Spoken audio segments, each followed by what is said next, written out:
ٹنڈو غلام علی کے رہائشی مقامی زمیندار عابد حسین پڑیہاڑ نے بوچ برادری سے تعلق رکھنے والے راشد بوچ عبداللہ بوچ کے خلاف احتجاجی مظاہرہ کرتے ہوئے میڈیا کو بتایا کہ میں اپنی زرعی زمین پر فصل کاشت کر رہا تھا کہ راشد بوچ اور اس کے اسلحے سے لیس مسلح ساتھیوں نے مجھ پر حملہ کر کے مجھے سخت تشدد کا نشانہ بنایا اور میرے 2 دانت بھی توڑ دیے اور مجھے دھمکیاں دی کہ زمین چھوڑ کر چلے جاؤ، دیگر صورت تمہاری زمین پر قبضہ کر لیں گے اور تمہیں جھوٹے مقدمات میں پھنسا کر تمہیں جان سے مروا دیں گے، جس کی رپورٹ پابند تھانے پر درج کرائی ہے۔ انہوں نے کہا کہ راشد بوچ اور اس کے مسلح ساتھیوں سے مجھے اور میرے اہل خانہ کو جانی و مالی خطرہ ہے جو مجھے کسی بھی وقت نقصان پہنچا سکتے ہیں۔ عابد حسین نے بتایا کہ راشد بوچ اور اس کے مسلح ساتھی جرائم پیشہ اور قبضہ مافیا ہیں۔ انہوں نے DIG حیدرآباد SSP حیدرآباد سے فوری نوٹس لے کر راشد بوچ اور ملوث ملزمان کے خلاف قانونی کارروائی کا مطالبہ کیا ہے، جبکہ بصورت دیگر احتجاج کا دائرہ وسیع کیا جائے گا۔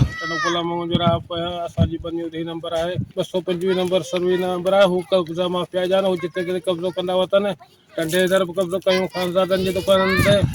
آیا مکھن مجانی نقصان ہے اج بچا رکھنے مگر مارن لایا جو بٹن مزدور لے کے انہوں جان بچائی مکھن گتا فضروں مکھن مجانی خطرہ پی پٹم کے ماری جندا انہی بنی دے ٹھیکڑے کرے مکھا ہو وٹنا کھنی خدا کنڈے کے جانے مکھے ماری نہ رکو بنی اساں جی پانجی ہے 225 نمبر سروے نمبر اساں جو اسی پنجا پان میں مائٹ ہیں اساں جے